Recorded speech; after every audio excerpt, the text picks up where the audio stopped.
Mi esposa me miró a los ojos aquella noche, con la maleta ya hecha desde antes de que yo dijera una sola palabra, y me dijo que desapareciera de su vida para siempre. 2 años después, a las 10 de la noche, sonó el timbre de mi apartamento en una ciudad donde ella ni siquiera sabía que yo vivía. Abrí la puerta. Era ella, con esa misma maleta, llorando. Antes de continuar, suscríbete y activa la campanita, porque cada día publicamos nuevas historias. Deja tu like y cuéntanos en los comentarios desde qué ciudad y país nos ves. Me llamo Leandro Ortega Valverde. Tengo 54 años y llevo 26 de ellos trabajando como ingeniero civil de proyectos industriales, primero en una empresa de infraestructuras en Valladolid y después, cuando todo cambió y me vi obligado a rehacer cada parte de mi vida desde el principio, en una consultora técnica en Zaragoza. No soy un hombre de grandes discursos ni de gestos espectaculares. Soy el tipo de persona que resuelve los problemas con método, que mide 2 veces antes de cortar, que anota las cosas en papel porque necesita verlas fuera de la cabeza para entenderlas del todo. Durante 24 años apliqué esa misma lógica al matrimonio. Creí que si el dinero llegaba a fin de mes, si el apartamento estaba en orden y si los planes de futuro eran coherentes, eso era suficiente para sostener una vida en común. Me equivoqué. Y cuando finalmente me di cuenta, ya era demasiado tarde para corregirlo. Era un lunes de noviembre de 2024. Eran exactamente las 22 horas cuando sonó el interfono de mi apartamento, en el 4º piso de un edificio del centro de Zaragoza que llevo 2 años llamando hogar, con una naturalidad que me costó varios meses de esfuerzo consciente alcanzar. Estaba sentado en el sofá con el libro abierto en la página 84, una copa de agua en la mesita de al lado y ese silencio particular que solo tienen los lunes por la noche, cuando el mundo parece haberse detenido un instante antes de volver a ponerse en marcha. No esperaba a nadie. No había quedado con nadie. Era simplemente una noche para mí, de esas que antes me habrían parecido vacías y que ahora reconozco como el tipo de tranquilidad que hay que ganarse despacio, a base de días que duelen antes de que empiecen a no doler. Me levanté sin prisa, apoyé el libro boca abajo sobre el cojín para no perder la página y caminé hasta el interfono. Sí, silencio al otro lado. No el silencio de una línea cortada, ni el de alguien que se ha equivocado de botón. Era el silencio de alguien que había ensayado lo que iba a decir y en el último momento se le había deshecho en la garganta. Luego llegó la voz. Leandro. Una sola palabra. Mi nombre. Y aunque habían pasado exactamente 2 años, 2 meses y 14 días desde la última vez que la había oído pronunciarlo, el cuerpo no olvida ciertas frecuencias. La reconocí antes de que la razón tuviera tiempo de procesar la información. Y algo en el estómago, algo que no sé nombrar con precisión, se contrajo con la exactitud de un músculo que recibe un impacto sin haberlo visto venir. Tardé unos segundos en reaccionar.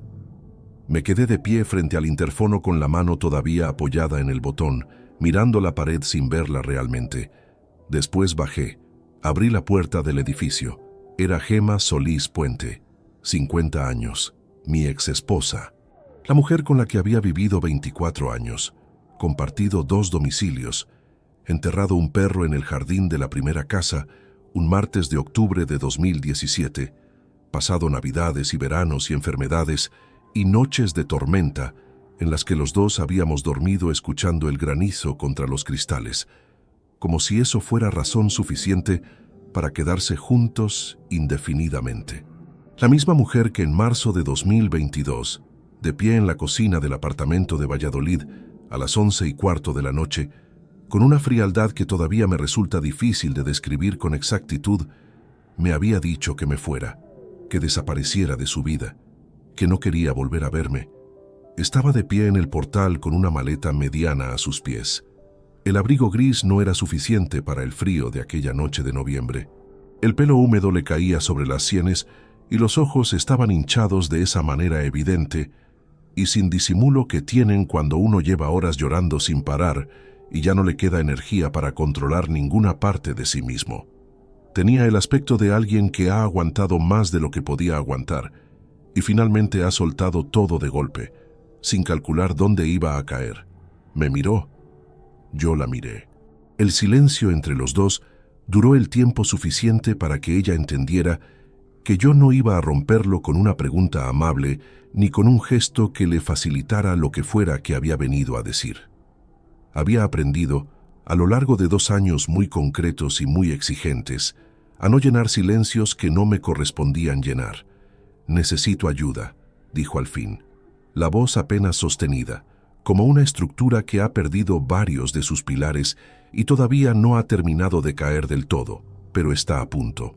Miré la maleta, la misma mediana de ruedas negras que había visto salir por aquella puerta 2 años atrás, en otro apartamento, en otra ciudad, en otra versión de mi vida. Luego la miré a ella. Y en ese momento, mientras el viento frío de noviembre se colaba por la puerta entreabierta y la bombilla amarilla del portal parpadeaba con esa intermitencia cansada que tienen las cosas que llevan demasiado tiempo en el mismo sitio sin que nadie se moleste en cambiarlas, pensé en todo lo que había tenido que ocurrir para que acabáramos los dos en ese portal a las 10 de la noche. No con rabia, no con la satisfacción fácil de quien lleva tiempo esperando ese momento, con algo más parecido a una lucidez quieta y completa, del tipo que solo aparece cuando el dolor ha sido procesado de verdad, hasta el último rincón oscuro, y ya no queda nada pendiente de resolver. Para entender lo que respondí aquella noche, hay que entender primero quién era yo antes de todo esto. Hay que entender lo que construí durante 24 años, lo que perdí en una sola noche de marzo y lo que tardé en reconstruir después. Porque la respuesta que di en ese portal no fue una reacción impulsiva, fue una conclusión, y las conclusiones no tienen sentido sin conocer el razonamiento completo que las precede. Todo empieza en una tarde de viernes de marzo de 2022, en el salón de un apartamento en Valladolid, con un ordenador encendido sobre la mesa del comedor que no tendría que haber estado encendido, y un extracto bancario en la pantalla que no tenía ninguna explicación posible. Eso fue el principio del fin de una vida que creía que era mía, y sin que yo lo supiera todavía, también el principio de algo completamente distinto. Hay una pregunta que me he hecho muchas veces desde que todo esto ocurrió, y no es la que uno esperaría. No me pregunté si podía haberlo evitado, ni si hubo señales que debería haber atendido antes de que fuera demasiado tarde. La pregunta que regresaba siempre, a veces en mitad de la noche, y a veces en los momentos más triviales del día, era esta: ¿cuándo dejé de ser el marido que era para convertirme simplemente en el hombre que pagaba las facturas? No lo sé con exactitud, y creo que esa imprecisión ya lo dice todo. Me licencié en Ingeniería Civil por la Universidad de Valladolid en junio de 1993, con un expediente que me permitió incorporarme directamente a una empresa de infraestructuras industriales sin necesidad de pasar por el periodo de prácticas que la mayoría de mis compañeros tuvieron que aceptar antes de conseguir un contrato real. Desde el primer día, entendí que aquel trabajo exigía un tipo de atención sostenida que no admitía descuidos. Los proyectos de construcción industrial tienen una lógica interna muy precisa. Cada elemento depende del que lo precede, y cualquier error no detectado a tiempo no solo se multiplica, sino que arrastra consigo todo lo que se ha levantado encima de él. Aprendí a anticipar fallos antes de que se materializaran, a revisar 2 veces lo que otros revisaban una, a documentar cada decisión técnica con una minuciosidad que a veces mis colegas encontraban excesiva, pero que en más de una ocasión me había salvado de consecuencias graves. Ese mismo criterio lo extendí al dinero, a los compromisos, a las responsabilidades domésticas. Si la hipoteca vencía el día 5, estaba abonada el día 3.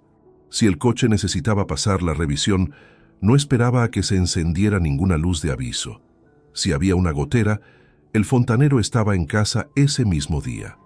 Era fiable de una manera que no requería anuncio ni reconocimiento externo. Estable, predecible en el sentido más completo de la palabra. Y durante años creí sinceramente que esas cualidades constituían por sí solas los cimientos suficientes de un matrimonio duradero. Lo que no era, aunque me costara reconocerlo con claridad entonces, era presente.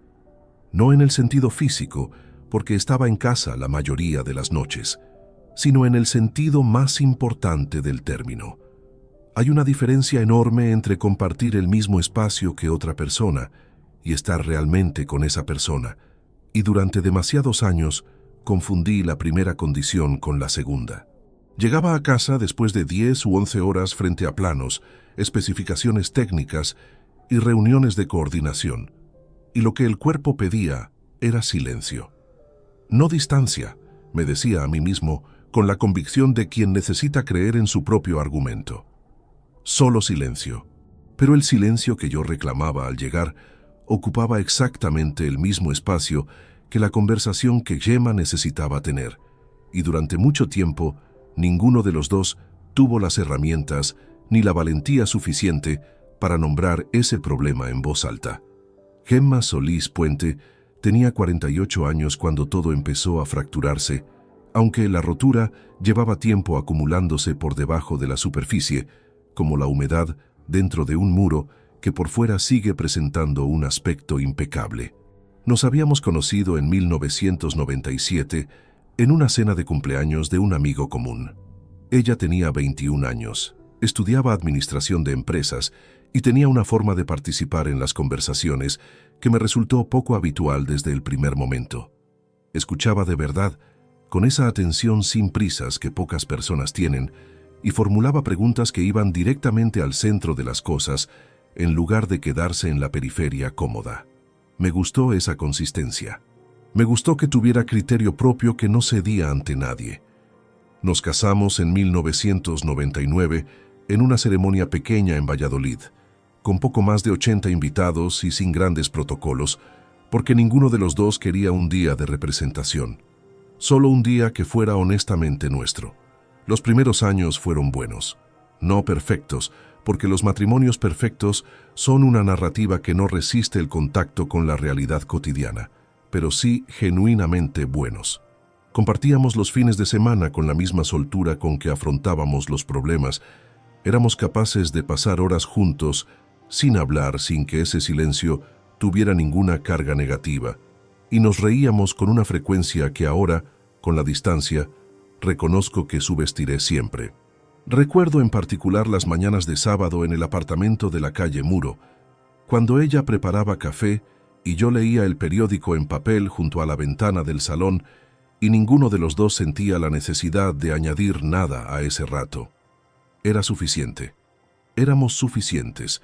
Los años, sin embargo, hacen cosas a las personas que raramente son visibles mientras están ocurriendo.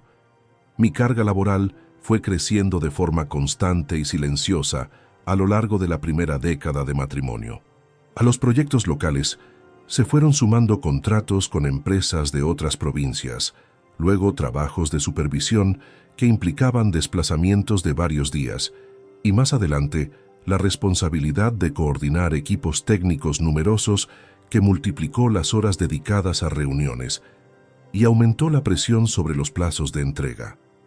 Ganaba bien, mejor cada año, y ese crecimiento económico sostenido me generaba la sensación de que estaba cumpliendo con lo que verdaderamente importaba.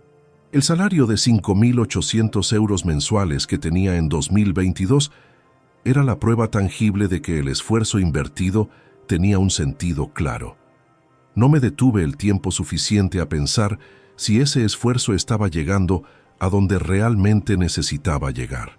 Gemma había dejado de trabajar en 2007, cuando la empresa donde ejercía como contable tuvo que cerrar durante la crisis económica, y las dos ofertas laborales que recibió después implicaban condiciones que no quiso aceptar. Lo entendí entonces como algo transitorio, una pausa lógica ante un mercado que atravesaba un momento muy complicado, y así siguió siendo durante los años posteriores. Transitorio. Nunca se convirtió en un conflicto abierto entre nosotros, pero tampoco fue algo que ninguno de los dos abordara con profundidad ni resolviera con claridad. Ella gestionaba la economía doméstica con orden y sin derroches, Y yo asumí ese reparto de funciones sin cuestionarlo demasiado, como se asumen muchas cosas en un matrimonio largo, por la inercia acumulada de los días que pasan sin que nadie los detenga. No sería honesto si afirmara que fui un mal marido en el sentido dramático del término.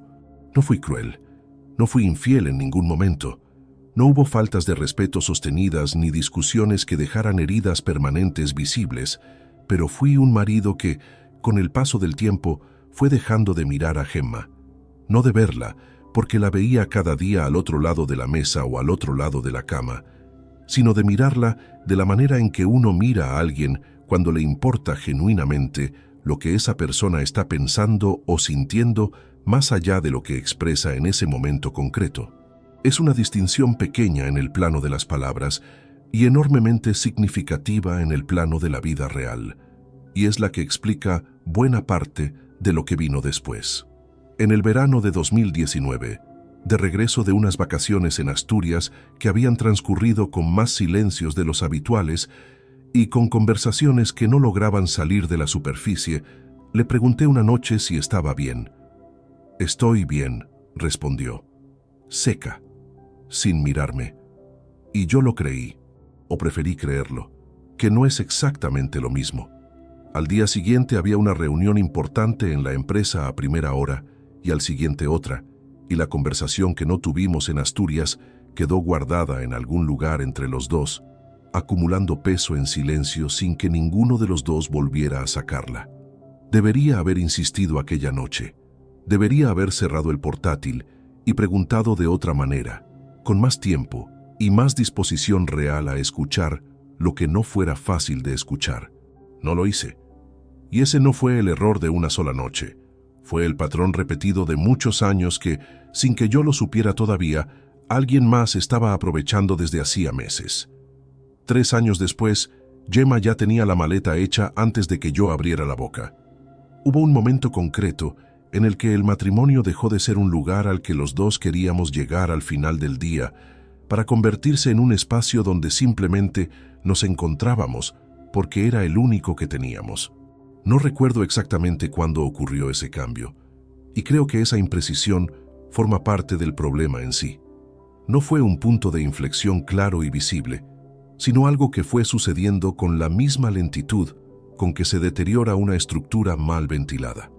Un día miras la pared y ya no recuerdas con certeza qué color tenía cuando la pintaste por primera vez. Los últimos 5 años del matrimonio tenían una organización que funcionaba con una eficiencia fría. Las cuentas del hogar estaban al día, los compromisos sociales cubiertos, las vacaciones reservadas con suficiente antelación. Gemma gestionaba la logística doméstica con la misma competencia de siempre, y yo aportaba los ingresos con la misma puntualidad de siempre. Desde fuera, el conjunto tenía toda la apariencia de una vida ordenada y estable. Desde dentro, era el tipo de estabilidad que se parece más a un equilibrio mecánico que a una elección renovada cada día. 2 piezas que encajan no porque se busquen, sino porque llevan tanto tiempo en el mismo sitio que ya no saben colocarse de otra manera. Los domingos eran especialmente reveladores, aunque tardé tiempo en reconocerlo. Compartíamos la tarde en el mismo apartamento, frecuentemente en habitaciones distintas, sin que esa separación generara ningún comentario ni ninguna tensión visible. Gemma veía alguna serie en el dormitorio, yo repasaba documentos en el estudio y nos cruzábamos en la cocina para preparar la cena con una coordinación que no requería casi ninguna palabra, porque cada uno conocía perfectamente los gestos del otro. Era funcional, era incluso cómodo a su manera, pero había un vacío en esa comodidad que ninguno de los dos nombraba, como si ponerle nombre implicara tener que hacer algo al respecto, y ninguno de los dos quería cargar con ese peso. Recuerdo una noche de enero de 2020, poco después de las 9. Salí del estudio para ir a la cocina y encontré a Gemma sentada a la mesa del comedor con una taza de té que debía de haberse quedado fría porque ni la tocaba.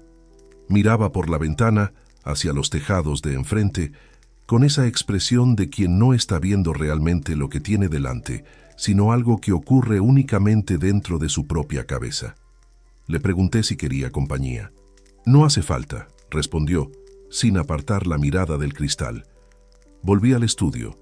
Terminé lo que tenía pendiente. Me acosté tarde y ella ya dormía, o al menos lo aparentaba con suficiente convicción como para que yo no quisiera verificarlo. Esa escena, en sí misma, no habría resultado alarmante en un matrimonio con una base sólida de intercambio cotidiano. Lo que la convertía en significativa era que no era una excepción. Era el estado habitual de los lunes y los miércoles y la mayoría de las noches de otoño que pasamos en ese apartamento durante los últimos años. Habíamos dejado de contarnos cosas, no de golpe, sino por agotamiento gradual de los canales. Al principio, eran los temas difíciles los que se evitaban, las conversaciones sobre el futuro que ambos aplazábamos, porque ninguno estaba seguro de querer escuchar la respuesta del otro. Después, fueron los temas medianos. Finalmente, incluso los más cotidianos perdieron profundidad.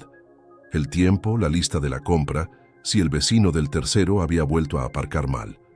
Hablábamos con regularidad, pero con una ligereza que no era naturalidad sino precaución, como dos personas que caminan por el mismo suelo, sin querer hacer demasiado peso en ningún punto concreto. Los encuentros con amigos eran la excepción más evidente. Cuando salíamos a cenar con otros matrimonios, Gemma recuperaba una energía que en casa llevaba tiempo sin mostrar. Participaba con soltura, se reía con ganas, sostenía cualquier conversación con ese criterio directo que me había llamado la atención cuando nos conocimos en aquella cena de 97. Yo la observaba desde el otro extremo de la mesa, pensando que esa mujer que animaba el grupo era la misma que en casa pasaba las noches mirando por la ventana sin decir nada. No lo interpreté como una señal. Lo interpreté como que el entorno social le daba algo que yo no lograba darle, y en lugar de examinar con seriedad qué era ese algo, lo guardé en esa carpeta interna donde archivamos las cosas que no queremos tocar demasiado. En la primavera de 2021 viajamos a Cantabria durante una semana. Habíamos reservado una casa rural cerca de la costa, más tranquila que las vacaciones habituales, con la intención de que el cambio de aire hiciera bien a los dos. Los primeros días funcionaron razonablemente. Caminamos por el litoral por las mañanas, comimos bien. Dormimos con una regularidad que ninguno de los dos tenía en Valladolid desde hacía meses. Pero hacia el cuarto día, sentados en la terraza con una botella de vino entre los dos y la vista sobre el mar, caímos en un silencio que no era el silencio cómodo de los primeros años, sino otro tipo de silencio, más denso, más difícil de sostener sin que pesara. Intenté romperlo. ¿Estás contenta con cómo están las cosas?, le pregunté. Gemma tardó unos segundos en responder. Movió el vaso entre los dedos con esa lentitud que tiene la gente cuando calibra cuánto de lo que piensa va a decir en voz alta. «Estoy aquí», respondió finalmente. No era una respuesta. Era exactamente lo contrario de una respuesta, y los dos lo sabíamos en ese momento. Pero ninguno de los dos siguió tirando del hilo. Yo porque no estaba seguro de querer llegar al final de ese camino, y ella porque, supongo, ya había empezado a construir mentalmente una salida que todavía no me había comunicado, pero que llevaba el tiempo suficiente, tomando forma como para tener ya los contornos bastante definidos. De vuelta en Valladolid, la dinámica continuó como si la conversación de Cantabria nunca hubiera ocurrido. Quizá con un grado más de distancia. Quizá con algo menos de esfuerzo por ambas partes en disimular el espacio que había entre los dos. Yo me refugié en la carga laboral con mayor intensidad que de costumbre, que era mi modo habitual de no estar en los sitios donde no sabía bien qué hacer. Y Gemma comenzó a salir más por las tardes, a quedar con amigas con una frecuencia que antes no tenía, a regresar a casa con un perfume que no reconocía como el suyo, y con una vitalidad que contrastaba demasiado claramente con el agotamiento que mostraba cuando se quedaba entre esas paredes. Lo que sé ahora, y que entonces no alcanzaba a ver, es esto. Entre nosotros había una distancia lo suficientemente ancha como para que otra persona encontrara espacio. Y alguien, con una paciencia y una deliberación que solo comprendí mucho más tarde, ya llevaba meses midiendo esa distancia con cuidado antes de que yo supiera siquiera reconocerla. Su nombre era Félix Aranda Montoya, y cuando finalmente lo descubrí, lo primero que sentí no fue rabia, sino esa náusea específica de quien comprende de golpe que llevaba mirando el problema de frente sin verlo durante mucho más tiempo del que quiere admitir. Los indicios no llegaron todos de golpe. Eso es algo que conviene aclarar desde el principio, porque cuando uno intenta reconstruir este tipo de procesos, en retrospectiva, existe la tentación de organizarlos con una claridad que en el momento real no tenían. La verdad es más complicada y bastante menos ordenada. Fueron destellos separados por días de aparente normalidad, fragmentos inconexos que mi cerebro registraba con la fidelidad de quien ha pasado décadas entrenando la observación técnica, pero que no llegaba a ensamblar porque la hipótesis que habrían confirmado era demasiado incómoda para construirla conscientemente. El primer momento que puedo situar con precisión ocurrió un martes de la segunda semana de enero de 2022. Llegué a casa antes de lo previsto, cerca de las 7 de la tarde, porque una reunión había quedado cancelada con poco margen y no tenía sentido quedarme en la oficina sin nada urgente que resolver. Al entrar, Gemma estaba en el dormitorio hablando por teléfono. No era inusual. Lo que sí resultó llamativo fue la velocidad con la que colgó al escuchar el sonido de las llaves en la cerradura y la forma en que apareció en el pasillo un instante después con una expresión que tardó medio segundo demasiado en acomodarse en algo neutral. Era Rosario, dijo, refiriéndose a una amiga de la infancia con quien hablaba con regularidad. Asentí. Dejé la chaqueta en el perchero y fui a la cocina a beber agua.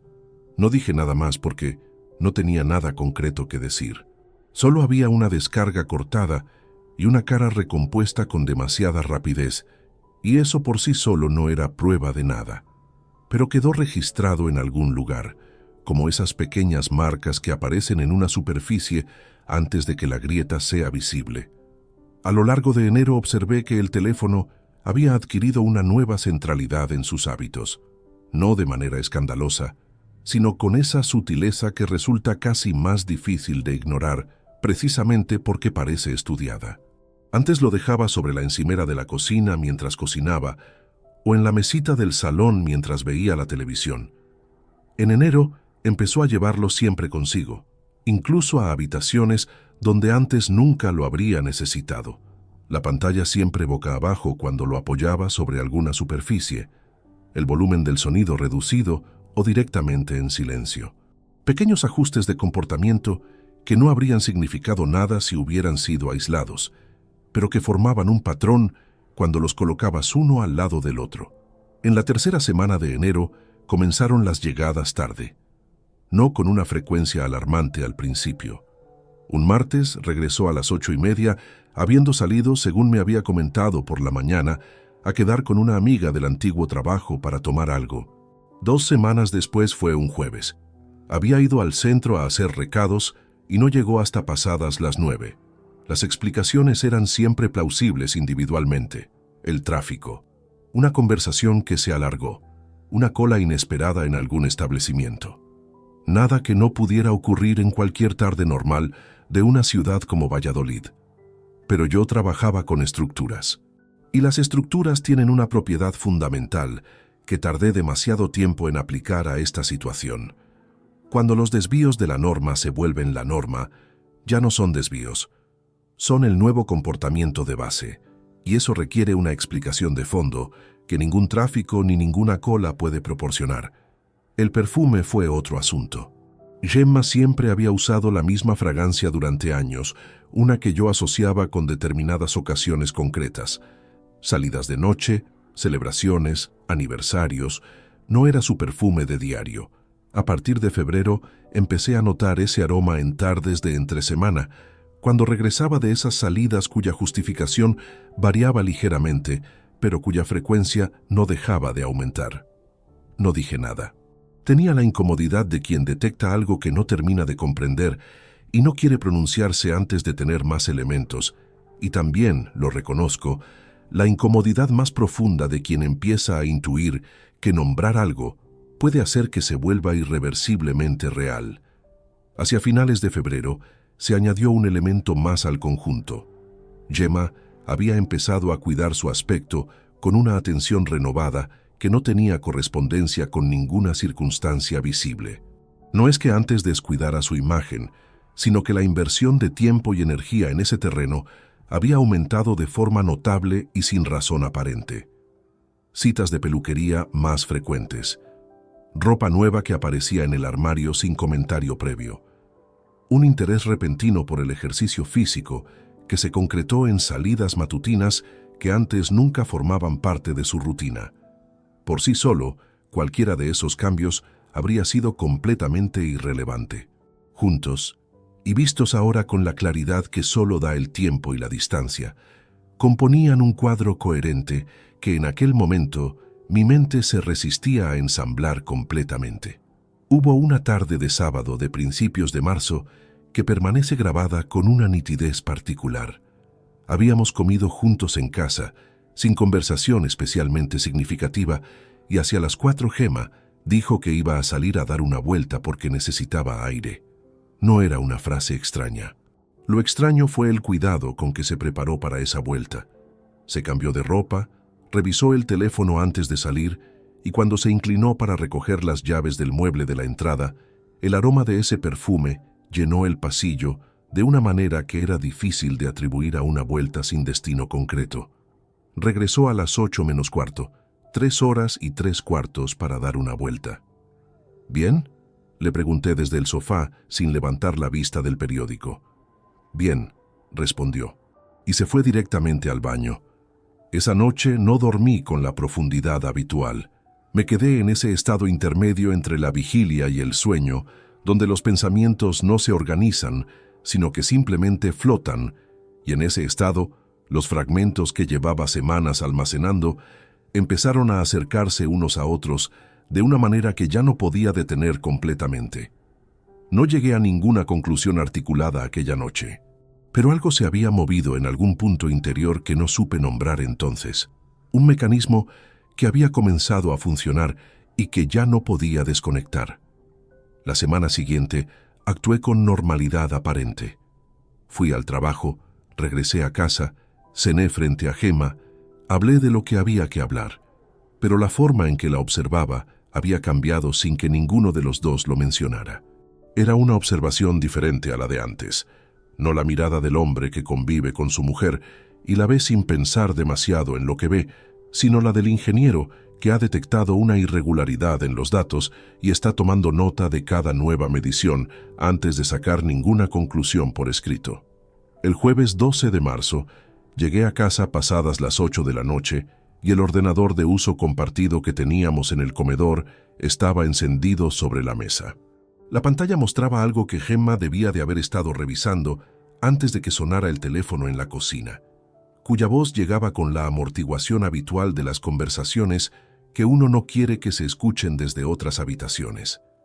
No me acerqué al ordenador en ese momento.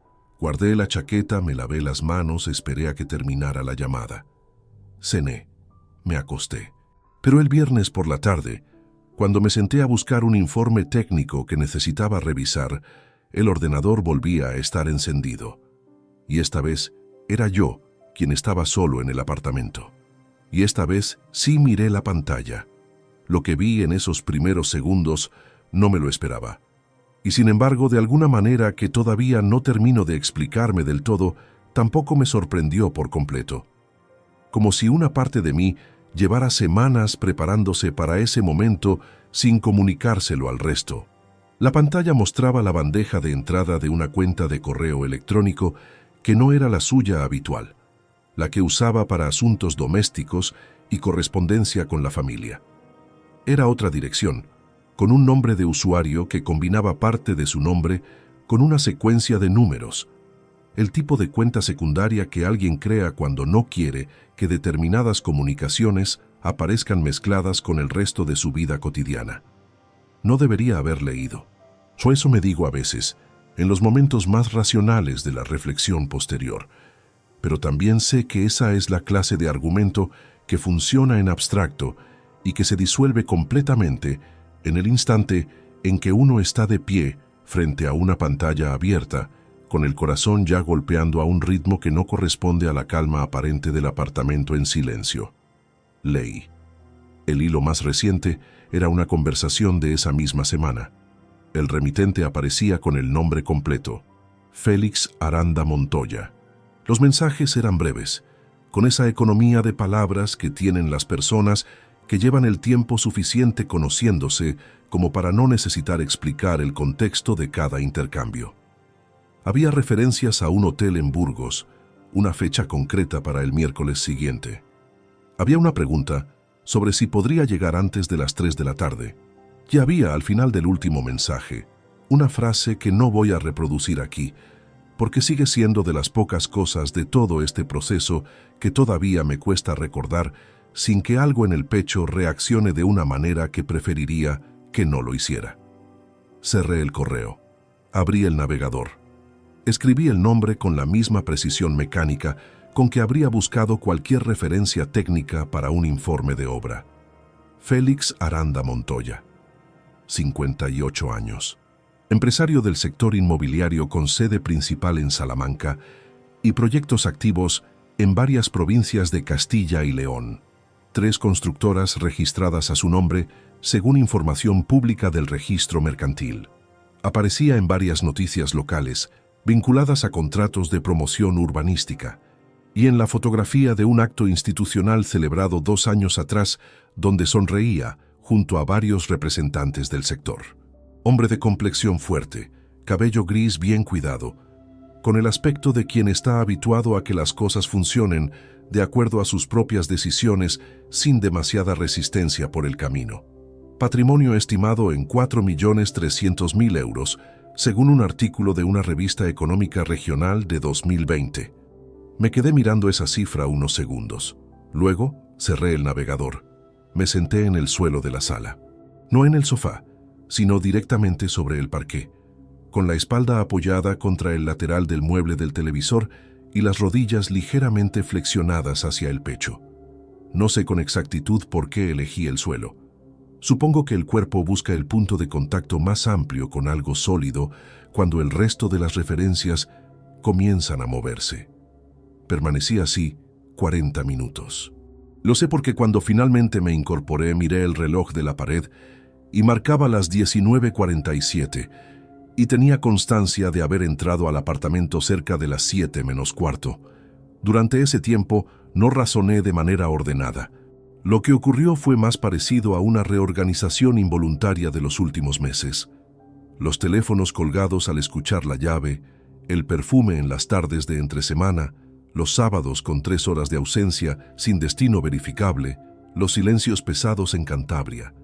La respuesta sobre Rosario que llegó demasiado rápido para ser espontánea. Todos esos fragmentos que había almacenado por separado encajaban ahora en una figura única, con una coherencia que no dejaba margen para ninguna otra interpretación.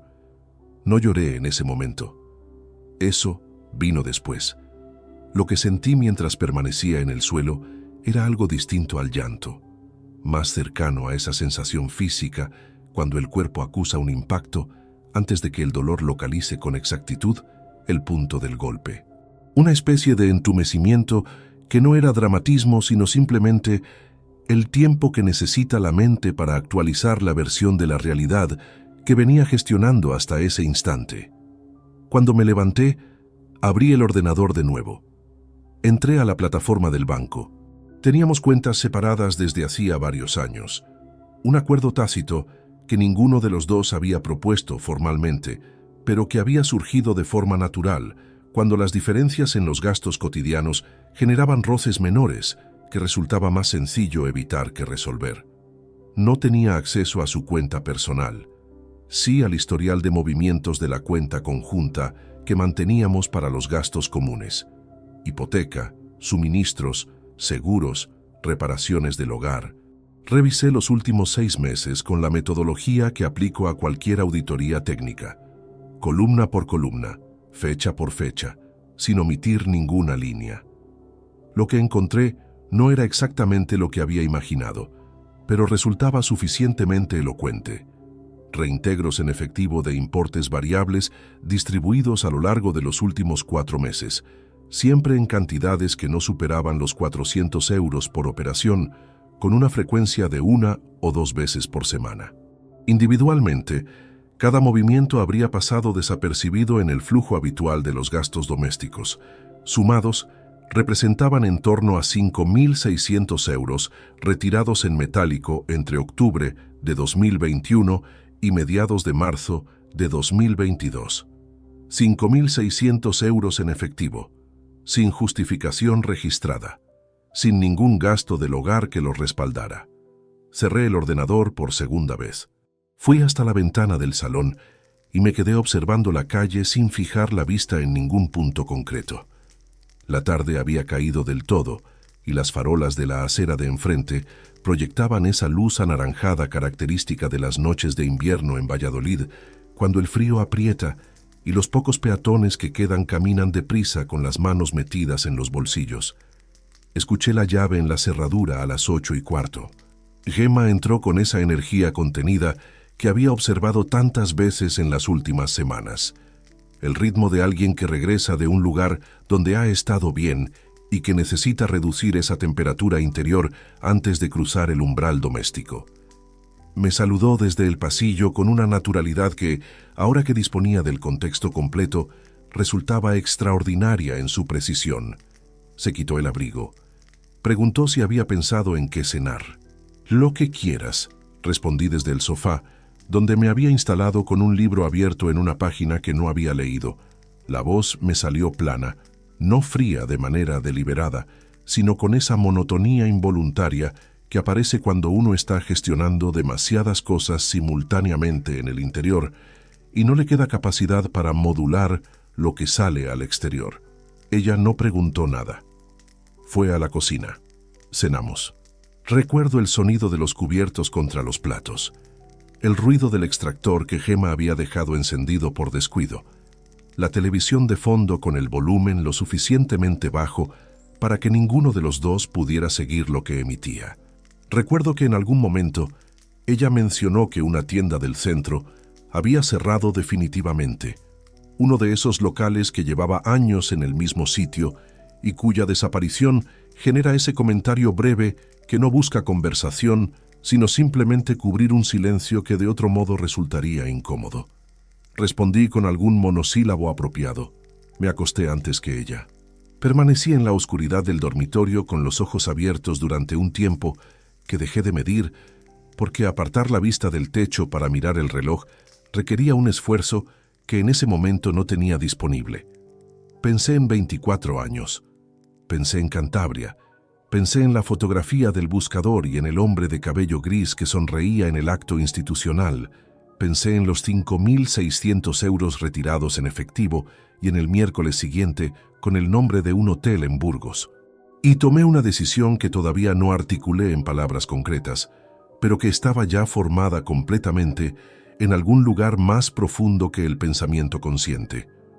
No iba a reaccionar esa noche. No iba a entrar a la cocina donde Gemma seguía despierta y volcar sobre la mesa todo lo que sabía. No porque careciera de razones para hacerlo, sino porque años de trabajo técnico me habían enseñado que las resoluciones adoptadas en el momento de mayor presión emocional son casi siempre las peores resoluciones posibles, y que la diferencia entre actuar y reaccionar puede determinar completamente el resultado final de cualquier situación con variables todavía no controladas. Iba a esperar, iba a documentar, iba a entender la dimensión exacta de lo que estaba ocurriendo antes de dar un solo paso en ninguna dirección. Fue la decisión más difícil que tomé en toda esta historia, y también, viéndolo ahora desde el otro lado, la más acertada con diferencia. La semana que siguió al viernes fue la más larga que recuerdo haber atravesado en toda mi vida adulta. No en el sentido dramático de la expresión, sino en el más literal. Cada jornada avanzaba con una densidad que no tenía precedente, y yo tenía que abrirme paso a través de ella con una resistencia constante que consumía energía sin que el esfuerzo fuera visible desde fuera. Durante esos días mantuve la misma rutina externa de siempre. Me levanté a la misma hora, desayuné, conduje hasta la oficina, atendí reuniones, revisé especificaciones técnicas, firmé documentos. Nadie en el entorno laboral habría detectado nada fuera de lo ordinario. Esa capacidad de compartimentar el estado interno del desempeño exterior es una de las pocas cosas que el trabajo técnico durante décadas desarrolla con solidez suficiente para mantenerse en pie incluso cuando el resto de las estructuras están cediendo. En casa era más difícil. Compartir el espacio con Gemma con una normalidad aparente me exigía una concentración sostenida que no tenía precedente. Hablábamos con la frecuencia habitual de los últimos años, que como ya he explicado no era mucha, y esa limitación del intercambio cotidiano resultó paradójicamente útil en aquellos días. No había tanto que sostener artificialmente, porque tampoco había habido demasiado que sostener antes.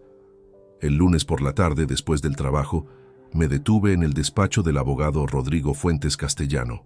43 años, especialista en Derecho de Familia con 12 años de ejercicio independiente en Valladolid. Lo conocía de manera indirecta a través de un compañero de la empresa que había atravesado un proceso de separación 3 años atrás y me lo había mencionado con buena referencia. No llamé con antelación. Entré a preguntar si tenía un hueco ese mismo día para una consulta breve. Tenía 20 minutos antes de su última cita. Le expuse los hechos con la misma economía con que redacto un informe de incidencias. ¿Qué había encontrado? ¿Qué había verificado? ¿Qué podía acreditar documentalmente? ¿Y qué seguía siendo inferencia sin soporte escrito? Rodrigo Fuentes escuchó sin interrumpir. Tomó algunas notas en un blog y al final me dijo algo que no olvidé.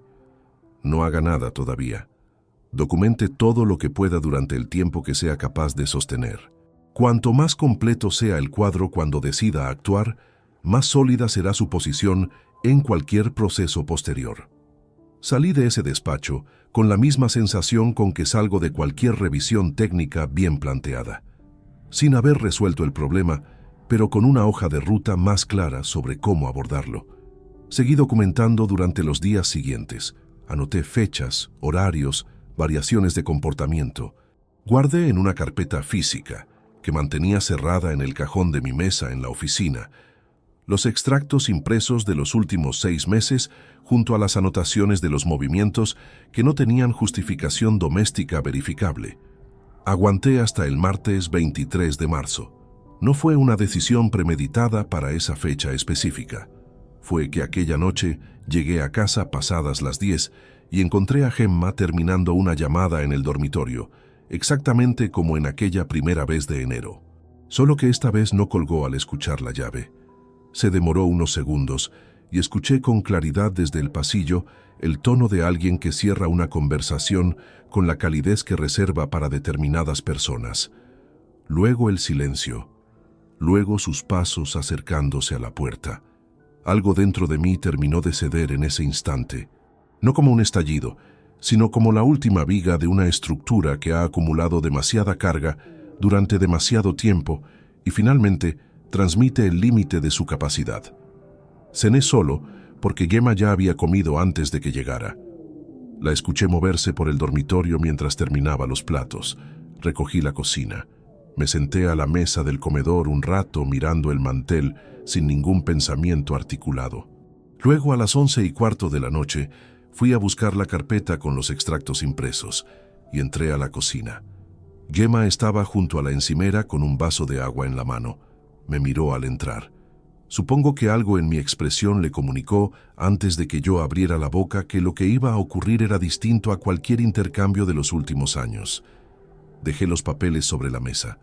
No los señalé, ni los expliqué. Solo los coloqué allí entre los dos, con la misma precisión con que se sitúa un plano sobre una superficie de trabajo.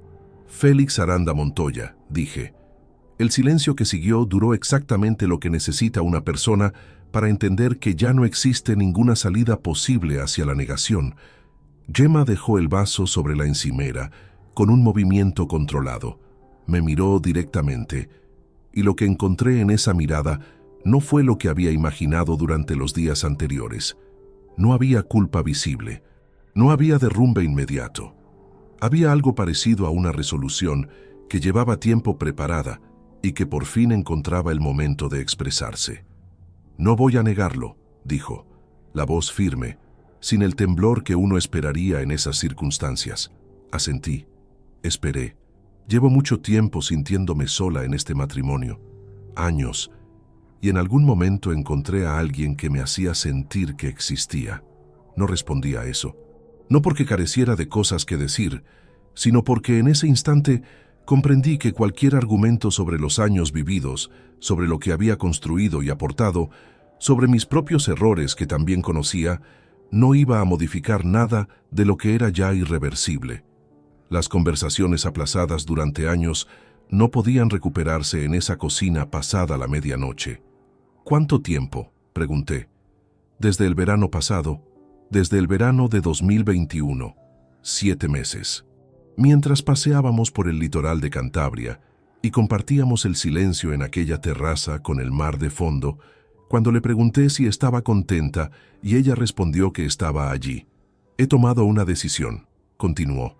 «Me voy. No te pido que lo entiendas ahora, solo necesito que lo sepas». Procesé la secuencia completa en silencio. «¿Ya tienes la maleta hecha?», pregunté. Una fracción de segundo de duda. Luego, «Sí». Eso fue lo que me golpeó con mayor fuerza que cualquier otra cosa de aquella noche. No la confesión, que tenía documentada, no la decisión de marcharse, que había empezado a contemplar como posibilidad desde el viernes anterior, sino la maleta, el hecho de que estuviera preparada con anterioridad a esa conversación, de que todo aquello hubiera sido planificado con una antelación que convertía ese intercambio en el último trámite de un proceso que ella había dado por concluido antes de que yo tuviera siquiera la oportunidad de pronunciarme. Hubo más palabras después de eso. Las suyas, no las mías. Habló de libertad, de elecciones, de no poder continuar sosteniendo algo que hacía tiempo había dejado de tener sentido para ella. Yo permanecí de pie junto a la mesa con los extractos entre los dos y escuché cada frase con esa atención plana de quien ya no espera ninguna información nueva, sino que simplemente registra el cierre formal de un proceso. Y entonces, antes de girarse hacia el pasillo, me miró por última vez. «Desaparece de mi vida. No quiero volver a verte». Salió de la cocina. Escuché el sonido de las ruedas de la maleta sobre el parqué del pasillo, la puerta principal, el mecanismo del ascensor al cerrarse. Me quedé de pie con los extractos sobre la mesa y el vaso de agua que ella había dejado en la encimera, todavía con una huella de condensación en el exterior. La bombilla del techo emitía ese zumbido casi imperceptible que tiene la iluminación artificial cuando el silencio alrededor es suficientemente completo para que resulte audible. Eran las 11:15 de la noche del martes 23 de marzo de 2022. Y en ese apartamento que de repente era únicamente mío, lo único que supe con certeza fue que el hombre que había entrado por esa puerta aquella mañana ya no iba a ser exactamente el mismo que saldría de ella al día siguiente. Los 3 días siguientes al martes de marzo los pasé en el apartamento con una presencia más física que consciente. Salí lo imprescindible. Compré alimentos sin criterio particular. Caminé por habitaciones que de repente parecían tener un tamaño distinto al que habían tenido siempre, como si la ausencia de otra persona modificara también la geometría del espacio que ocupa. Hay un tipo de silencio que se instala en un lugar cuando quien lo compartía se ha ido de manera definitiva, y ese silencio no se parece a ningún otro. No es ausencia de ruido, es la presencia activa de algo que ya no está, y esa distinción resulta mucho más difícil de sobrellevar que el ruido más intenso. El miércoles usé una baja laboral por primera vez en 12 años. El jueves regresé a la oficina no porque estuviera en condiciones óptimas de rendir, sino porque la estructura obligatoria de las horas de trabajo era el único mecanismo disponible que me impedía quedarme inmóvil frente a cosas que todavía no tenía herramientas suficientes para resolver. Emilio Carrasco Nieto me miró durante el primer descanso del mediodía con la expresión de quien comprende la dimensión de algo sin necesitar que nadie lo articule en voz alta. Apoyó la mano un instante sobre el hombro al pasar junto a mí hacia la máquina de café. No añadió ninguna palabra. Fue, en ese momento concreto, exactamente lo apropiado. Hay personas que saben cuándo el silencio acompaña mejor que cualquier cosa que pudiera decirse, y Emilio era una de ellas. Las semanas que siguieron establecieron un ritmo de automatismo que reconozco en retrospectiva como el mecanismo de quien no puede permitirse detenerse, porque detenerse implicaría medir el tamaño real del vacío. Me despertaba a la misma hora, desayunaba los mismos alimentos, conducía el mismo trayecto, regresaba al apartamento donde el silencio había adquirido una textura completamente distinta a la de los años anteriores. No el silencio neutro de dos personas que coexisten sin necesitar llenarlo todo. El silencio activo de lo que falta, que pesa y ocupa espacio de una manera que no tiene equivalente en ninguna otra experiencia conocida. Adelgacé 4 kilos en menos de un mes sin haberlo buscado ni percibido conscientemente. Dormí durante semanas con esa intermitencia característica del sueño que no llega a profundizar porque la mente sigue procesando en segundo plano materiales que no ha terminado de ordenar. El proceso de separación comenzó formalmente en abril a través de Rodrigo Fuentes Castellano. Los trámites resultaron menos complicados de lo que habría anticipado, en gran medida porque Gema no impugnó el reparto patrimonial. Cada parte retuvo lo que correspondía legalmente. Yo el apartamento hipotecado desde el principio a mi nombre, ella una cantidad acordada conforme a los años de matrimonio. Sin confrontaciones en los despachos, sin acusaciones cruzadas en los documentos. Un proceso frío y ordenado, como si ambos hubiéramos decidido por separado que lo que quedaba de todo aquello merecía al menos esa última forma de respeto mutuo. La sentencia de divorcio se firmó el 19 de septiembre de 2022. Salí del juzgado a las 12:30. El cielo estaba completamente cubierto y un viento seco movía los árboles de la plaza sin demasiada convicción. Me detuve un momento en la escalinata exterior sin saber muy bien por qué. No llegó ninguna emoción particularmente definida, solo cansancio. El cansancio específico de quien ha sostenido un proceso largo y exigente y en el instante en que termina por fin permite al cuerpo acusar el peso que venía cargando desde hacía meses. Comí solo en un restaurante próximo al juzgado. Pedí el menú sin prestar atención a la carta. Pagué. Regresé a la oficina y trabajé el resto de la tarde. El mes siguiente fue cualitativamente distinto al anterior, no porque las circunstancias hubieran mejorado de forma objetiva, sino porque sin el filtro de los plazos legales y los trámites administrativos, la realidad quedaba más expuesta y sin intermediarios. 52 años, en un apartamento cuya distribución respondía a una vida que ya no existía, con una carrera construida durante décadas que ahora mostraba su cara más dura. Había sido también, en parte importante, el mecanismo silencioso que había ido vaciando todo lo demás, mientras yo miraba hacia otro lado convencido de que la solidez financiera era suficiente argumento para sostener cualquier cosa. Esa comprensión no llegó articulada de golpe. Fue depositándose durante las primeras semanas de octubre en las madrugadas de sueño irregular, hasta que tomó una forma suficientemente concreta para poder ser nombrada. Era el 12 de octubre, pasadas las 2:30 de la madrugada. Me había despertado sin causa aparente, como sucedía con frecuencia desde el mes de marzo. Fui al baño, encendí la luz sobre el espejo y me quedé varios minutos mirando la cara que tenía delante.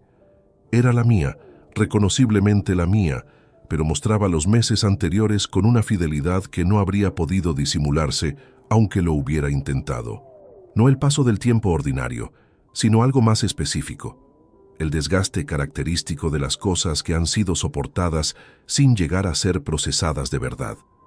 Y en ese baño a las 3 de la madrugada, con la luz blanca del fluorescente y el silencio absoluto del apartamento, tomé la decisión que iba a definir el resto de esta historia. No me iba a quedar allí, no en ese apartamento, no en esa ciudad, no en esa versión de mí mismo que llevaba meses operando por inercia acumulada.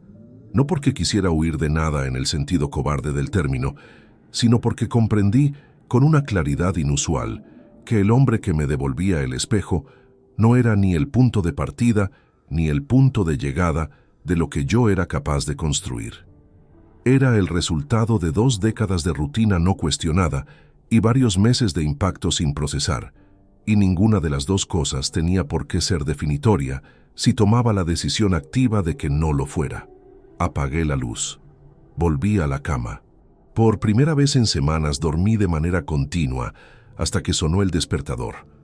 Al día siguiente llamé a Emilio antes de entrar a la oficina. ¿Conoces a alguien en el sector de la consultoría técnica fuera de Castilla y León?, le pregunté. Hubo una pausa breve al otro lado de la línea. No de sorpresa, sino de quien está midiendo si la pregunta que acaba de escuchar es exactamente la que se está formulando. ¿Estás pensando en irte?, dijo.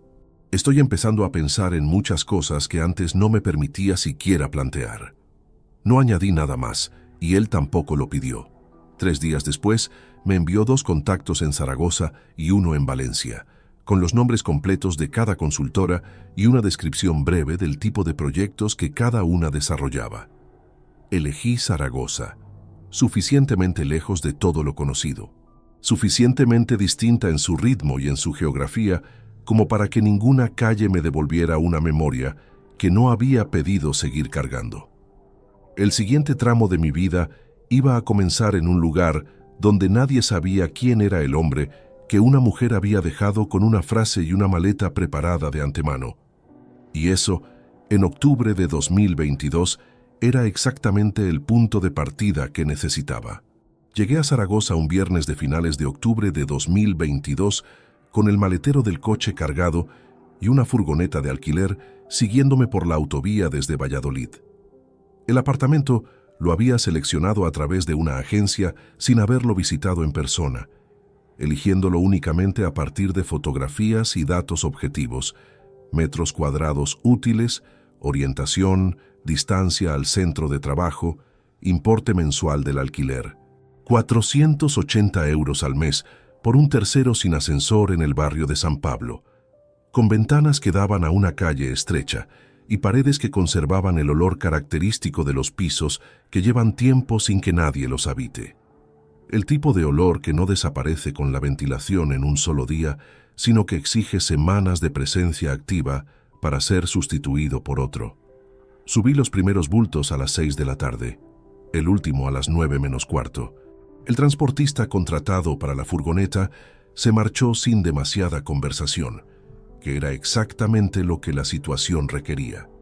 Me quedé de pie en el centro del salón, con las cajas apiladas contra las paredes y los muebles básicos dispuestos en el lugar que había establecido de antemano sobre el plano, porque incluso en ese trance necesitaba que las cosas tuvieran un orden previo a la ocupación real del espacio. La primera noche dormí sobre el colchón sin base, con una manta encima, y el teléfono cargándose en el suelo junto a la pared. Los sonidos del edificio eran completamente ajenos: el crujido de la madera en el piso de arriba, las voces amortiguadas de los vecinos del descansillo, el paso de los coches por la calle, con un ritmo que no correspondía al que había escuchado durante años desde Valladolid. Curiosamente, no dormí mal.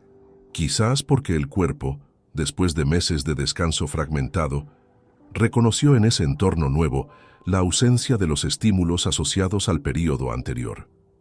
La incorporación a la consultora técnica, estudios integrados de ingeniería civil, fue el lunes siguiente.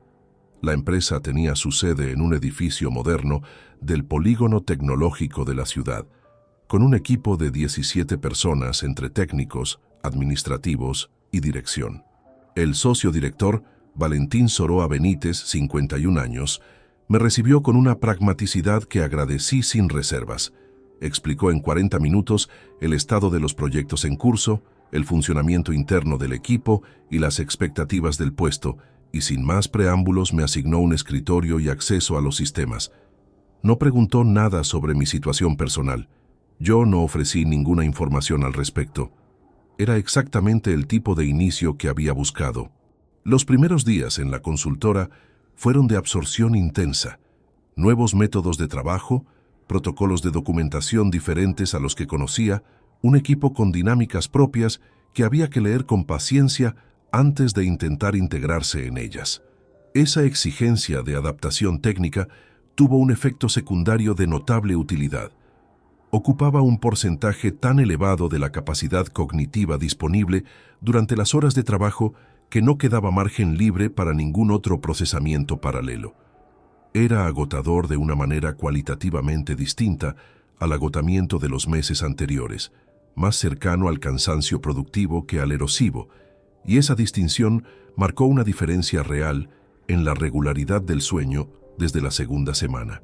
El apartamento tardó en transformarse de espacio provisional a algo reconocible como propio. Durante el primer mes viví entre cajas que abría de forma selectiva según la necesidad inmediata, sin voluntad de instalar del todo lo que todavía percibía como escenografía temporal. El cuadro que había colgado en el estudio de Valladolid durante 11 años permaneció apoyado contra la pared del dormitorio hasta mediados de noviembre. Porque colgar un cuadro implica decidir que ese lugar va a continuar siendo el lugar durante tiempo suficiente para que el agujero en la pared tenga sentido. Lo colgué un domingo por la tarde cuando comprendí que seguir aplazando esa decisión era ya en sí misma una decisión y no la que quería tomar. La soledad de esos primeros meses era un territorio sin referencias conocidas. En Valladolid había construido a lo largo de los años una red de presencias cotidianas, compañeros con quienes compartía el almuerzo, vecinos cuyo saludo tenía la cadencia familiar de las cosas repetidas durante mucho tiempo, el frutero de la esquina que conocía los hábitos de compra de cada cliente sin necesitar preguntarlos. Todo eso requiere tiempo para construirse, y a los 52 años uno sabe exactamente cuánto cuesta y qué exige. La conciencia de ese coste añadía una dimensión particular a los fines de semana, cuando la ausencia de estructura obligatoria dejaba al descubierto horas que todavía no había aprendido a habitar de otra manera. Los sábados por la mañana salía a caminar sin destino fijado. Exploraba el barrio con la metodología del que necesita conocer el terreno antes de moverse en él con soltura. Fui identificando calles, plazas, el mercado cercano, donde los vendedores aprendieron mi cara antes de aprender nada de mí. Comía fuera con más frecuencia de lo estrictamente necesario. No por hambre, sino porque los restaurantes proporcionan presencia humana sin exigir intercambio más allá del pedido y el pago. Y en ciertas etapas, esa compañía anónima resulta más valiosa de lo que uno admitiría en voz alta. Hablaba con Emilio por teléfono cada 10 o 12 días, conversaciones breves, casi formales en comparación con la facilidad que habían tenido siempre nuestros intercambios. No era distancia entre nosotros, era que yo no tenía demasiado que decir, sin entrar en territorios que todavía no estaba en condiciones de recorrer con palabras. Emilio lo entendía sin necesitar explicación. Preguntaba por el trabajo, yo respondía con datos concretos. Él ofrecía alguna referencia de la oficina de Valladolid sin esperar que yo ampliara más allá de lo cómodo. El tipo de cuidado que ejercen las personas capaces cuando saben que lo que alguien necesita no es compañía activa, sino la certeza de que sigue existiendo si en algún momento decide buscarla.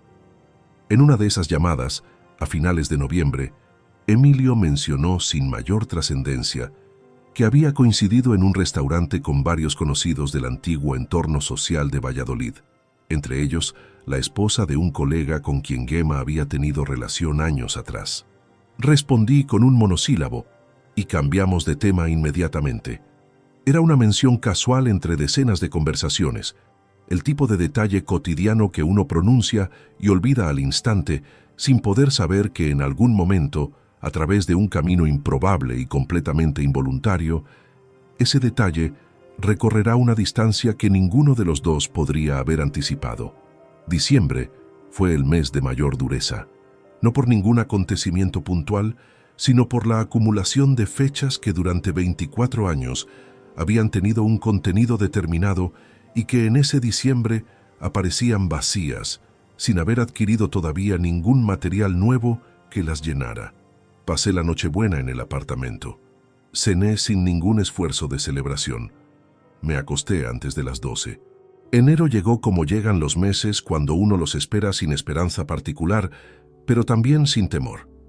Simplemente llegó, con sus días que avanzaban con una regularidad que, sin que yo lo percibiera de inmediato, iba depositando algo en algún lugar interior. No recuperación en el sentido ampuloso del término.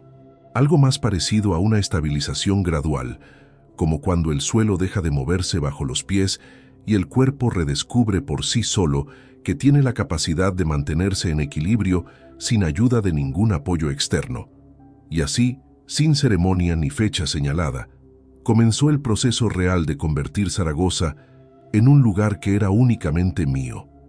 La reconstrucción no se parece a lo que uno imagina cuando todavía está dentro del derrumbe. Desde ahí dentro, uno cree que recomponerse es un acto consciente y declarado, que llega un día en que uno abre los ojos con la claridad de quien ha dormido suficiente y pronuncia en voz alta que ha terminado con todo lo anterior. No funciona así. Funciona de una manera mucho más anónima y gradual. Un día duermes 4 horas seguidas y un mes después duermes 6, y cuando te das cuenta llevas semanas durmiendo de corrido sin recordar cuándo ocurrió exactamente el cambio. Los primeros meses de 2023 tuvieron esa textura. Las cosas mejoraban sin que ninguna mejora individual fuera suficientemente marcada como para merecer el nombre de cambio. Febrero trajo un proyecto nuevo en la consultora de mayor complejidad técnica que los anteriores, con plazos ajustados y un equipo de 4 personas bajo mi coordinación directa. La responsabilidad añadida no fue un peso, sino precisamente lo contrario. El tipo de estructura externa que obliga a quien la gestiona a estar presente de manera auténtica en cada jornada, porque hay decisiones que dependen de esa presencia y personas que trabajan sobre esas decisiones, y no pueden permitirse que quien coordina esté en otro sitio, aunque sea únicamente en su cabeza. Valentín Soroa Benítez me lo dijo con precisión a principios de marzo, al terminar la revisión semanal del proyecto. Eres el tipo de profesional que no necesita que nadie le recuerde en qué punto están las cosas. Eso aquí vale mucho. No fue un elogio efectista, fue el reconocimiento de una competencia real, formulado por alguien que mide las palabras antes de pronunciarlas, y lo recibí con la misma economía con que fue ofrecido, un asentimiento breve y vuelta al trabajo. Pero algo en ese intercambio quedó registrado de una manera que los meses anteriores habrían impedido. La diferencia entre escuchar una valoración profesional y poder realmente incorporarla es la diferencia entre habitar un lugar provisionalmente y haber decidido de verdad quedarse en él. Empecé a ir al gimnasio un jueves de abril sin haberlo planificado con demasiada antelación. Pasaba por delante de las instalaciones de camino al trabajo y llevaba semanas viendo el horario pegado en el escaparate sin terminar de entrar. Ese jueves entré, pagué la matrícula y con la misma lógica con que gestiono cualquier compromiso adquirido, aparecí el lunes siguiente y el miércoles después y el viernes de esa semana. El ejercicio físico regular produce un cambio en el estado interno que no requiere demasiada explicación racional. El cuerpo que trabaja con esfuerzo deliberado empieza a responder con una solidez que va más allá de lo estrictamente físico, y esa solidez tiene consecuencias en la forma en que uno se sitúa en el resto de los espacios de su vida. A finales de mayo, terminé el primer proyecto de envergadura que coordiné de forma autónoma en la consultora. Fue un trabajo de supervisión técnica para una empresa del sector alimentario, con una inversión en infraestructura de 640.000 euros, con 2 meses de plazo ajustado que el equipo completó sin incidencias relevantes. La satisfacción que produjo ese cierre no era la de quien ha terminado una tarea, sino la del que ha ejecutado algo con criterio propio y lo ha hecho bien, y esa distinción tiene un peso específico que ninguna aprobación externa puede sustituir. La noche del cierre, un jueves de finales de junio de 2023, cené solo en un restaurante del barrio que había descubierto 2 meses atrás y que me gustaba por la sencillez de la carta y por la mesa del rincón junto a la ventana, que casi siempre estaba libre a esa hora. Pedí lo que me apeteció sin revisar el precio. Bebí un vaso de vino que me tomé con calma. Pagué sin prisa. Caminé de regreso al apartamento por la calle de siempre, con esa temperatura tibia que tienen las noches de junio en Zaragoza, cuando el calor del día ha cedido lo suficiente para que el paseo resulte agradable sin esfuerzo. Eran algo más de las 10 de la noche. La ciudad tenía esa actividad moderada de los días laborables en que la gente ha cubierto sus obligaciones, pero todavía no ha recogido del todo. En el cruce entre la calle Predicadores y la calle del Refugio, con los pies sobre el adoquín y las manos en los bolsillos, me detuve un segundo sin motivo aparente. Me pregunté en qué había pensado durante ese día. En el proyecto cerrado, en la propuesta técnica del siguiente, en el menú del restaurante, en la temperatura del vino, en el camino de vuelta a casa. No había pensado en Gemma, ni una sola vez. No como supresión deliberada, no como esfuerzo consciente de apartar algo que insistía en volver. Simplemente no había aparecido. No había ocupado ningún espacio en ningún tramo de esa jornada. Esperé a que esa constatación doliera de alguna manera. No dolió. No era alivio en el sentido dramático del término. Era algo más neutro y más completo. La confirmación tranquila de que el proceso había avanzado hasta un punto que ningún calendario habría podido predecir con exactitud y que ese punto era legítimo y propio sin necesitar de ninguna validación exterior. Seguí caminando hasta el portal. Subí las escaleras, entré al apartamento, dejé las llaves en el cuenco de cerámica que había comprado en el mercadillo del barrio un sábado de febrero. Todo como siempre, solo que ya no era exactamente como siempre. A partir de ese jueves de junio, las cosas adquirieron una dirección diferente. No en el sentido de que cambiaran de forma brusca, sino en el sentido de que las elecciones que fui tomando llevaban ya la marca de alguien que construye hacia adelante, sin transportar el peso de lo que quedó atrás. Retomé lecturas aplazadas durante años, no por obligación, sino porque tenía la disposición interior necesaria para sentarse con un libro durante horas sin que la mente escapara a territorios que ya no le pertenecían. Hice 3 viajes cortos en solitario en los meses siguientes. Un fin de semana en el Pirineo en agosto, 4 días en Lisboa en octubre, 2 noches en San Sebastián en diciembre. Sin itinerario rígido, sin ninguna razón más poderosa que el deseo de ver un lugar determinado en un momento determinado. A comienzos de 2024, Valentín me propuso asumir la coordinación técnica de los proyectos de mayor envergadura de la consultora, con un ajuste salarial que situó mi remuneración mensual en 7.200 euros. Acepté sin negociación prolongada porque la oferta era justa y los dos lo sabíamos. El círculo de presencias cotidianas fue tomando forma de manera orgánica a lo largo de ese año. Compañeros de la consultora, con quienes el almuerzo dejó de ser meramente funcional. 2 personas del gimnasio, con quienes surgió la costumbre de compartir el desayuno posterior al entrenamiento de los sábados. El propietario del restaurante del barrio que ya conocía cuál era mi mesa preferida sin necesidad de reserva. Ninguna de esas personas me conocía como el hombre que había sido en Valladolid.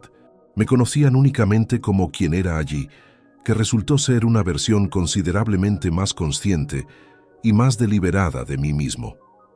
Mientras todo eso ocurría de mi lado, algo estaba sucediendo del otro. Algo que yo ignoraba por completo en aquel momento y que Gemma, en algún apartamento de Salamanca, comenzaba a sentir con la misma contundencia con que se percibe cuando el suelo cede bajo los pies sin haber dado ningún paso en falso visible. Yo estaba construyendo. Ella estaba a punto de perderlo todo.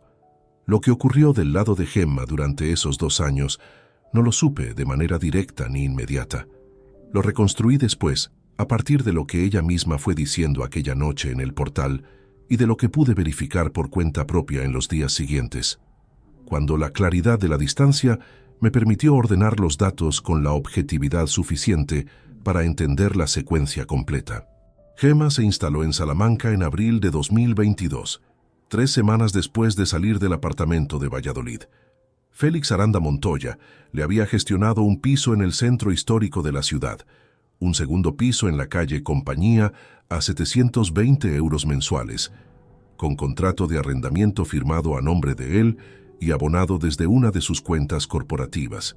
Era un apartamento bien situado y luminoso, que representaba, al menos en apariencia, el tipo de entorno que ella había asociado con la imagen de la vida que quería construir lejos de todo lo anterior. Los primeros meses funcionaron con la intensidad característica de los comienzos que han costado algo. Félix tenía la capacidad de convertir cualquier salida en un acontecimiento.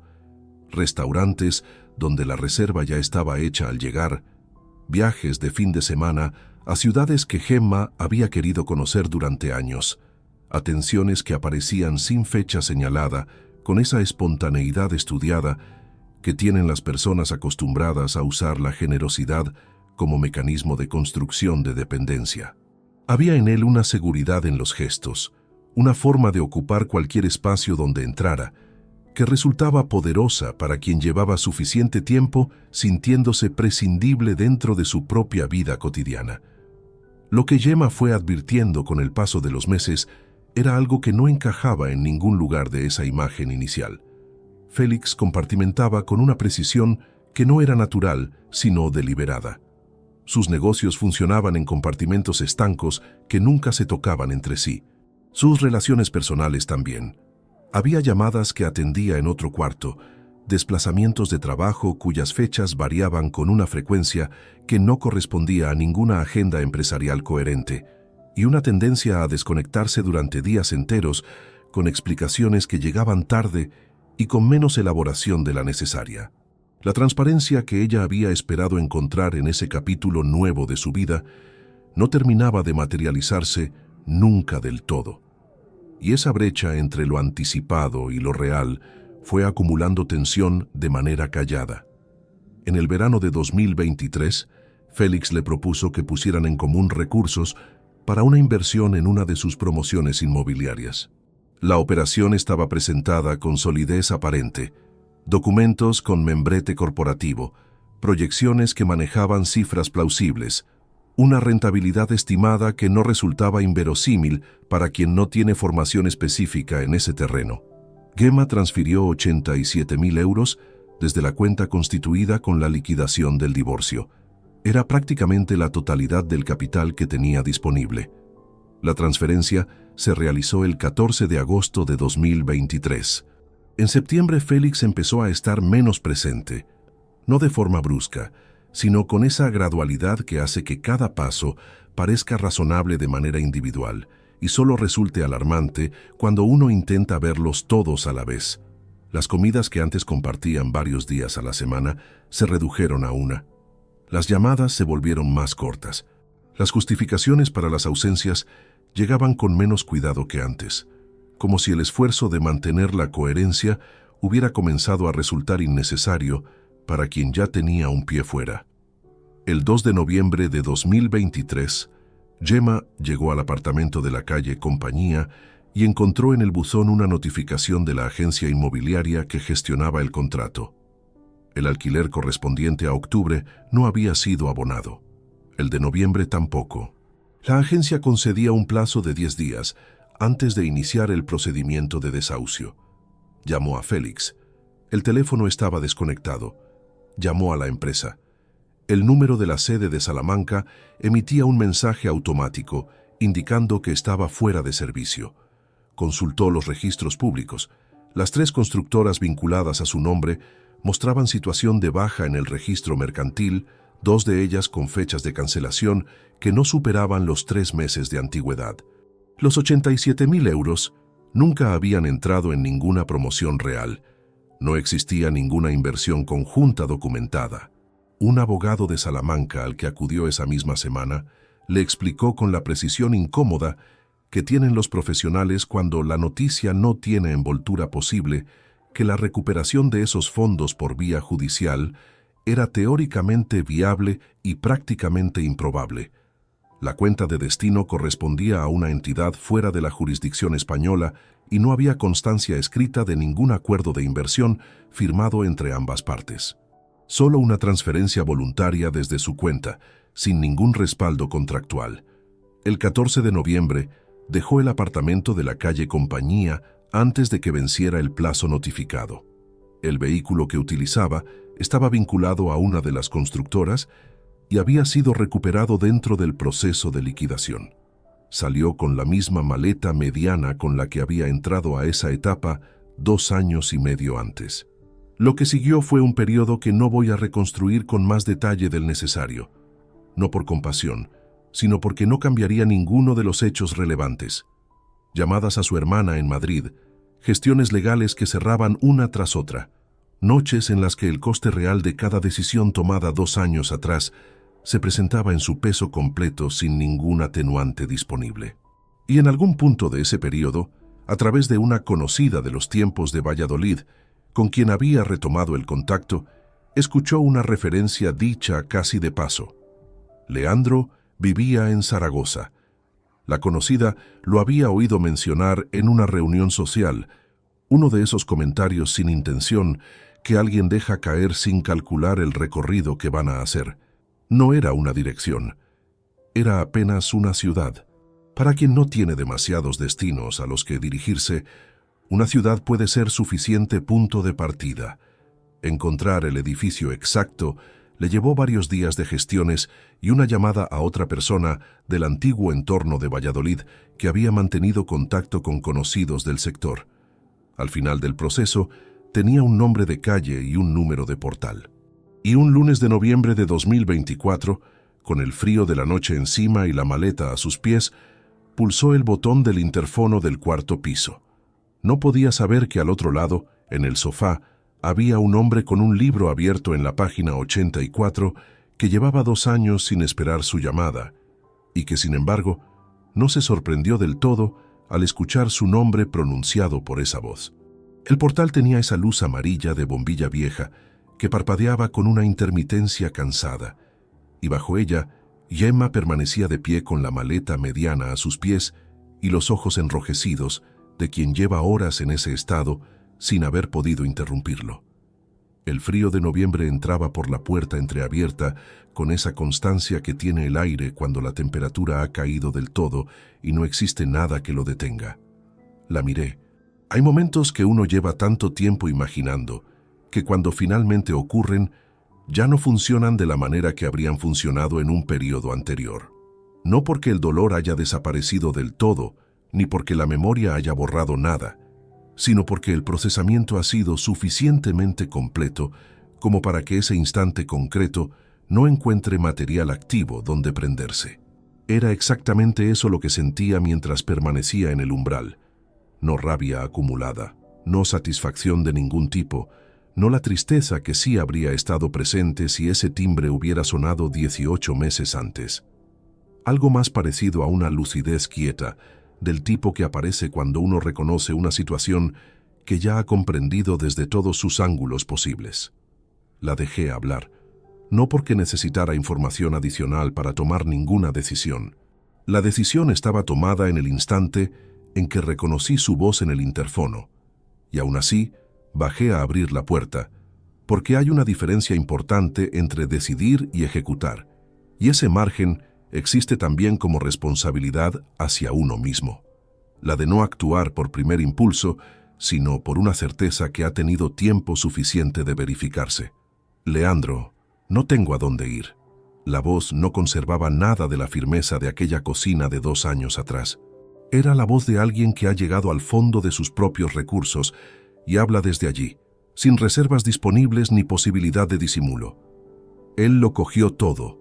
El dinero, el piso, el coche, todo lo que tenía. No me queda nada. Sé que no tengo ningún derecho a estar aquí, lo sé perfectamente, pero no sé a quién más llamar. Se limpió la cara con el dorso de la mano.